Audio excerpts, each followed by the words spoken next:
Hi friends, it's Debbie from Blossom Your Creativity. So glad you came back to see how I made the ghost that I used in my Halloween cakes. So I'm going to start with that ghost cookie cutter and some air dry clay. You can use any kind. I'm using the one from Glitz and Glue. You just want to make sure it's white. You want to roll that out to a medium thickness. You don't want it too thin because it'll curl up on you. And you saw that I went ahead and cleaned off the cookie cutter just to make sure that there wasn't any residue, and that will ensure that my clay disconnects from the cookie cutter. So now I am going to go ahead and pick up my ghost for that little spatula there, and I'm putting on some parchment paper, and that will ensure that it doesn't stick. Try to use parchment, don't use just wax paper because it will stick to wax paper. So here I am using the ghost in the opposite direction so that I have them in a different motion, look like they're flying, okay? And so now I'm gonna go ahead and put some Mod Podge on the ghost, and this will adhere my glitter, and two parts to that. It adheres the glitter and it also seals the clay so that it doesn't crack. So there's two reasons for using the Mod Podge. You can also use glue, tacky glue as well. It's probably the tacky glue, it gives it a better hold. However, if your piece is too wet and you try to use tacky glue, sometimes you can distort your image. So I prefer to use the Mod Podge for this. So now I'm going to, on this ghost, I'm going to put it on a skewer stick, and I just made like a little pilot hole, and then I start to go in to put the stick, and I realize, oh, I didn't put my super glue. So I take the stick back out and I add the super glue, and this is to ensure that stick does not come loose later on. So once I have my skewer stick in there and I made sure that it didn't come through the front or the back, now I'm applying the Mod Podge just as I did the first one, and again with the glitter, and I give this one a really good coat. And then the next thing I wanted to do is add, so I'm going to do both sides because it's possible you're going to see the back side. So you always want to make sure every side visible to anyone and is nicely finished off. So now I'm going to take that cute little stick, and I'm also going to I'm going to super glue it, and I'm just gently pushing it up. It starts to curl up a little bit, so just pull it back down just slightly, and then once it dries, it's ready to go. Just cut off the bottom part of that stick, and I'll be using that in a craft in a couple weeks for Halloween. So you say I just put this little bow there that I made, and you'll see that later on in the video how I make it for another ghost. And then I'm just using my puffy paint or dimensional paint, and I created the little eyes, and then I just made like a little circle like, oh no, for the mouth. And then I just put a little bit of Mod Podge on the bow and just put a little bit of white glitter on it. I think I put too much, so I was trying to pull a little bit off. And then that one's done. And then the third one, I am going to go ahead and put it on a smaller skewer stick, and that's going to also be in a craft coming up. And this one I am going to also coat with the the Mod Podge, and then I will use a orange glitter because, you know, the colors, the traditional colors is the orange and black and white. So now I lost my video part, but you'll see it in the final reveal. So here is the Ghosties number 2. These ones are super cute, and I don't know why I struggled this time to do them. When I did them earlier, I didn't have any problems. But anyways, so you take a piece and you make sure you get all the wrinkles out, and then what you want to do with the palm of your hand, you're just going to angle and press down on one side, and that's going to give you that I don't know, Humpty Dumpty look. And so then you just want to keep pressing down on the bottom to make it flat so it sits flat, and then just take the top piece and then just pull until you get that cute little curly Q. Isn't it cute? And now I'm going to go ahead and make some indentations in the clay for the eyes. And then we're gonna go ahead and put in some little eyes of black clay. And remember, anytime the clay is wet or moist, once you attach it to another piece of clay, it'll adhere. So you don't need to use glue in this case. And you saw I put that little nose on his face.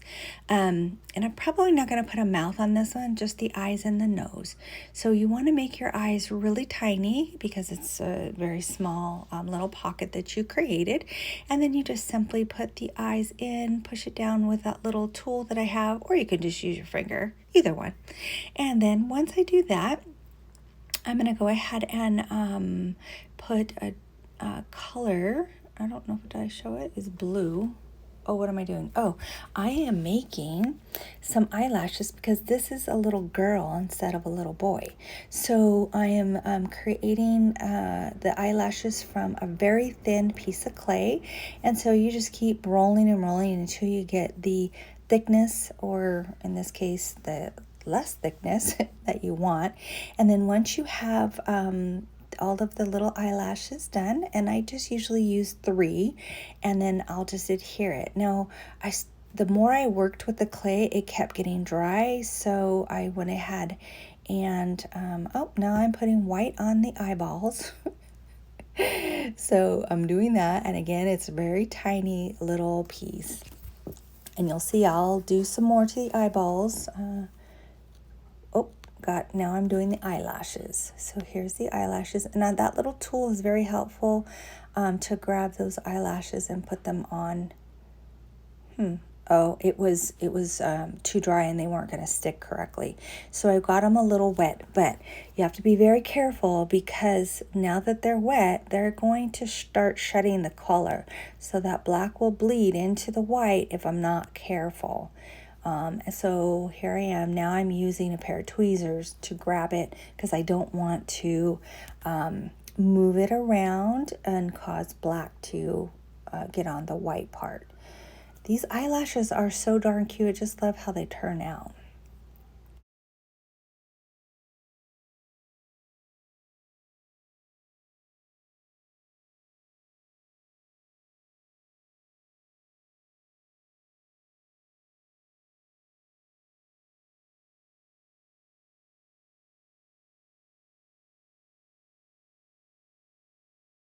Okay, now we're going to make the little bow for my little girl ghosty, and I'm just going to take 2 pieces of, I'm using the orange clay this time to make the little bow, and I just push my finger down to smush it a little bit, and now I want to kind of make like a teardrop look, and I'm going to do that on both sides. And the tails weren't too long, so I don't know why I cut them, but normally if your tails are really long, then you would cut. But anyways, it all worked out. So then I took another little piece of clay, and then here I'm just making some indentations in the clay, so it makes it look like it's a rippled material, I guess. And then I'm going to take that little piece of clay and put it in the middle as just to bring the 2 pieces together. It's so cute. And then I decided it was kind of boring. So I decided to add some embellishment to the little bow. I'm going to go ahead and add it to the ghosty first, and then once I got it on there, that's when I realized I wanted to bling it up a little bit, I guess you could say.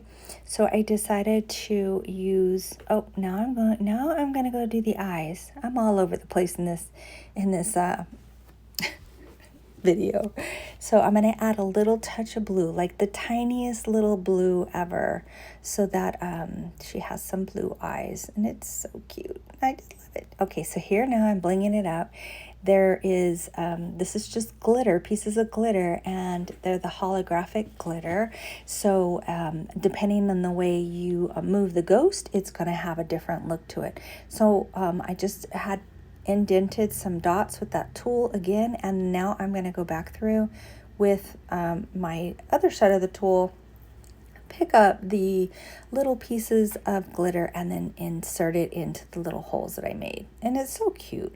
And now the last step is to add Mod Podge because we want to seal this. But again, we have to be very super careful, because if you get the black too wet, it will run. And I made that mistake in another ghost that you may see at the end. I did it a while ago. So here's the final reveal, and here is the 3 ghosts that I made from the cookie cutters. And then you see the other ones hanging out in the back. Look at that one. That one's kind of silly with that big fat nose. And then I was just showing you that I may add these to that stick. I'm not sure. And there's my orange one with the funny face, or the scary looking face, I guess. And there's the one I just made. Kind of a little blurry, but I hope you guys like these little ghosts. These ones here, I found a girl on Facebook who made them, and so I got my inspiration from her, and I'll put her name in my description box. So I hope you guys like what I did, and sneak peek, Halloween DIY posting the 25th, so you got to come back and see how I made this beauty. Bye bye now.